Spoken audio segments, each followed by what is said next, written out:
Chapitre 17. Vésuvius avançait au travers de grands bois, suivi de centaines de trolls. Il montait la pente trop raide pour que les chevaux y accèdent. Il marchait déterminé, et pour la première fois, il se sentait optimiste. Il découpa un buisson épais à l'aide de sa lame, sachant qu'il aurait très bien pu passer au travers, mais il aimait tuer les choses vivantes. À chaque pas, Vésuvius entendait les grognements du géant qui avait été capturé devenir de plus en plus puissants, allant même jusqu'à faire trembler le sol sous ses pieds.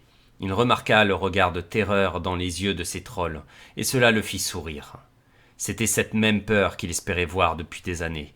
Enfin, après toutes les rumeurs, le géant avait été localisé. Il détruisit le dernier buisson et atteignit le sommet. Devant lui, la forêt s'ouvrait sur une vaste clairière. Vésuvius s'arrêta net, surpris de voir ce qui l'attendait. De l'autre côté de la clairière se trouvait une grande grotte d'environ 30 mètres de haut. Les pieds et mains attachés au rocher par des chaînes de 15 mètres de long et d'1 mètre d'épaisseur, la créature la plus hideuse et la plus impressionnante qu'il avait jamais vue était immobilisée. C'était un vrai géant, une grossièreté de la création.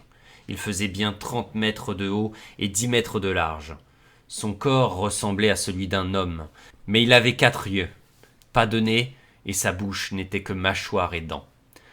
Un grondement sortit de sa bouche, un cri puissant, et même Vésuvius, qui n'avait peur de rien, qui avait déjà fait face aux créatures les plus abominables sur terre, dut reconnaître que même lui était effrayé. Sa bouche s'ouvrit de plus en plus en découvrant des dents acérées de 2 mètres de long.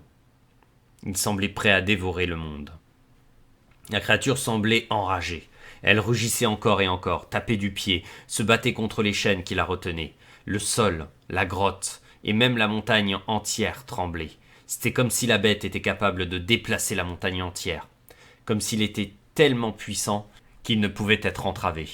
Vésuvius sourit. C'était exactement ce dont il avait besoin. Une créature comme celle-ci allait creuser son tunnel et réaliser ce que son armée de trolls était incapable de faire.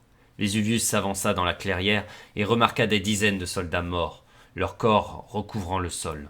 Des centaines d'autres soldats se mirent en rang. La terreur se lisait sur leurs visages, comme s'ils n'avaient aucune idée de ce qu'ils devaient faire du géant qu'ils avaient capturé. Vésuvius s'arrêta au bord de la clairière, hors de portée des chaînes du géant, ne souhaitant pas finir comme les corps autour de lui. Le géant se tourna et le chargea, agitant vers lui ses longues griffes, le ratant de peu. Vésuvius resta là à le regarder tandis que son commandant le rejoignait en prenant garde de rester à bonne distance du géant. « Monseigneur est roi !» dit le commandant en se courbant avec déférence. « Nous avons capturé le géant. Dites-nous comment le ramener. Nous ne pouvons pas l'entraver. Nous avons perdu de nombreux soldats en essayant de le déplacer. Nous ne savons plus que faire. » Vésuvius resta les mains sur les hanches, en sentant le regard du géant s'arrêter sur lui. C'était un spécimen de la création assez remarquable. Alors qu'il le toisait et se mettait à grogner vers lui, n'ayant qu'une idée en tête, le découper en morceaux, Vésuvius comprit quel était le problème. Mais en même temps, il réalisa comment résoudre la question. Vésuvius posa une main sur l'épaule de son commandant et se pencha. « Vous essayez de l'approcher, dit-il doucement. Mais vous devez le laisser venir à nous. Vous devez le prendre par surprise, et à ce moment-là, vous pourrez l'aveugler. Vous devez lui donner ce qu'il veut. » Confus, son commandant approuva. « Et que veut-il, monseigneur et roi ?» Vésuvius s'avança en amenant le commandant plus avant dans la clairière et vers le géant. « Toi !» répondit finalement Vésuvius, comme si cela était la chose la plus évidente au monde. Puis il poussa son commandant de toutes ses forces, en voyant le soldat surpris plus avant dans la clairière. Vésuvius recula pour retrouver le périmètre de sécurité et regarda le géant pris de surprise. Le soldat se remit debout et essaya de s'enfuir, mais la réaction du géant fut immédiate et il abattit ses griffes, se saisit du troll et serra sa main autour de la taille du troll. Il l'amena à hauteur des yeux, l'approcha tout près de son visage et mordit la tête du troll qui l'avala, étouffant les cris du soldat. Vésuvius sourit, satisfait d'être débarrassé d'un soldat inefficace et inutile. « Si je dois vous dire quoi faire, dit-il au corps de son ancien commandant, alors pourquoi m'embriquer avec un commandant ?»